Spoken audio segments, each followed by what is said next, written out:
नमस्कार। आज हम अहमदाबाद में हुए उस दुखद एयर इंडिया हादसे पर बात कर रहे हैं। उड़ान AI 171 जो लंदन जा रही थी। जी। हमारे पास एक विश्लेषण है, भारत का विमानन संकट, एक चेतावनी। हम इसी की गहराइयों में उतरेंगे आज। हाँ, और ये विश्लेषण काफी काफी गंभीर बातें उठाता है। मकसद सिर्फ ये समझना नहीं है कि क्या हुआ, बल्कि वो गहरी खामियां जानना है जिनकी तरफ ही इशारा कर रहा है ना। बिल्कुल। विश्लेषण का तर्क है कि ये कोई अचानक हुई घटना नहीं थी। ये सालों से जो चेतावनियां मिल रही थीं, जिन्हें नजरअंदाज किया गया, उसका नतीजा है। हम्म। खास तौर पर जैसे ट्रेनिंग की कमी, सुरक्षा मानकों में ढील और और वो जवाबदेही की कमी। जैसे वो मर्फी का नियम होता है कि जो गलत हो सकता है और जिससे सबसे ज्यादा नुकसान हो वही होगा। हाँ, कुछ वैसा ही लगता है यहाँ। और ये विश्लेषण सिर्फ इस एक हादसे की बात नहीं कर रहा। अच्छा, मतलब पहले भी। जी, ये एक पैटर्न की तरफ इशारा करता है। बैंगलोर 1990, पटना 2000, फिर मैंगलोर 2010, कोझिकोड 2020। हाँ, ये तो सब बड़े हादसे थे। और हर बड़े हादसे के बाद क्या होता है? जांच होती है, पर उंगलियां अक्सर पायलटों पर उठती हैं।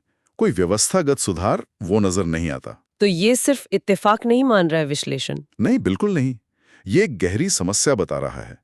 इसमें नागर विमानन मंत्रालय यानी मोका, फिर DGCA, AI, इन सब पर गंभीर सवाल हैं। अच्छा, जैसे कि। जैसे हादसे के तुरंत बाद मंत्री जी का बयान आया, वो हवाई अड्डों के सुरक्षा मानकों का बचाव कर रहे थे, जबकि शायद वो ICO मानकों से मेल नहीं खाते। ओ। और ये भी आरोप है कि जांचकर्ता चुनते वक्त, मतलब ये देखा जाता है कि कौन पायलट पर दोष मढ़ने को तैयार रहेगा। ये तो बहुत गंभीर बात है। और देखिए, अहमदाबाद मामले में DGCA ने पायलटों के नाम उजागर कर दिए।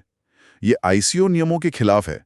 नियम इसीलिए हैं ताकि जांच निष्पक्ष हो। और संस्थाओं के नेतृत्व पर भी कुछ कहा है। हाँ, जोर इस बात पर है कि DGCA, AII जैसी जो तकनीकी संस्थाएं हैं, उनका नेतृत्व वो विमानन पेशेवरों के हाथ में हो, न कि सामान्य अधिकारियों के।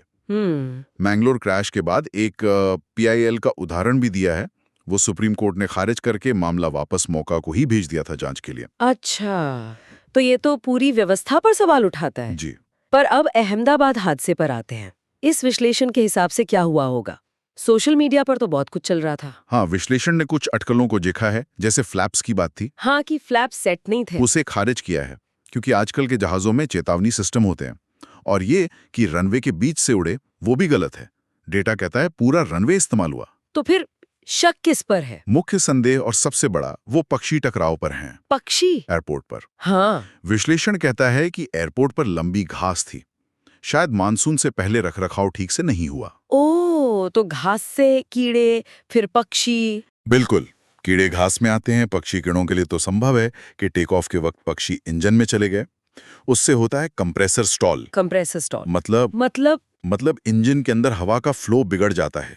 एक जोर का धमाका होता है और इंजन की पावर एकदम से घट जाती है। तो धीमी चढ़ाई और फिर स्टॉल। हाँ, बहुत मुमकिन है। धीमी चढ़ाई हुई होगी, स्पीड कम हुई होगी और विमान स्टॉल कर गया। विमान का पिछला हिस्सा जो कम टूटा है, वो भी स्टॉल की तरफ इशारा करता है। तो एयरपोर्ट का रखरखाव भी एक मुद्दा बन गया इसमें। जी, विश्लेषण इसी तरफ इशारा करता है। एक और चीज है FOD, फॉरेन ऑब्जेक्ट डैमेज। मतलब रनवे पर कोई भारी चीज पड़ी हो, जिससे टायर फटा या कोई और नुकसान हुआ, जैसे पेरिस में कॉनकॉर्ड हादसे में हुआ था। इसकी भी जांच होनी चाहिए। सही कहा।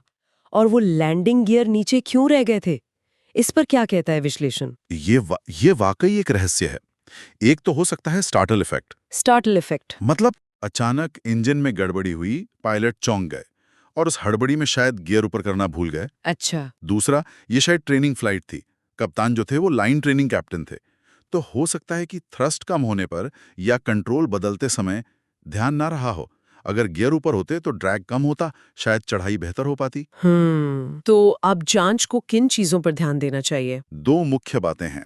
एक कि अमेरिकी NTSB और ब्रिटिश AAIB जैसी स्वतंत्र विदेशी एजेंसियों को शामिल करना जरूरी है निष्पक्ष जांच के लिए। हाँ, ये तो महत्वपूर्ण है। और दूसरा, टेक ऑफ के रास्ते में जो बाधाएं थीं, वो जो बिल्डिंग थी जिससे विमान टकराया, उसकी ऊंचाई और एयरपोर्ट के इतने पास उसे बनाने की NOC कैसे मिली, इस पर सवाल उठने चाहिए। ये बात तो सही है। तो कुल मिलाकर ये विश्लेषण साफ कह रहा है कि अहमदाबाद सिर्फ एक हादसा नहीं, बल्कि ये भारत के एविएशन सेक्टर में जो गहरी समस्याएं हैं, लापरवाही, जवाबदेही की कमी, सुरक्षा से समझौता, उसका नतीजा है। बिल्कुल यही बात विश्लेषण सामने लाता है। कि कैसे पिछली त्रासदियों से, चेतावनियों से हम लगातार सबक सीखने में नाकाम रहे हैं और कीमत जाने चुका रही हैं। और अंत में एक बड़ा सवाल छोड़ जाता है ये विश्लेषण, है ना? जी। कि क्या ये भयानक हादसा हमारी व्यवस्था को झकझोरेगा या फिर सब कुछ पहले जैसा ही चलता रहेगा? सोचने वाली बात है।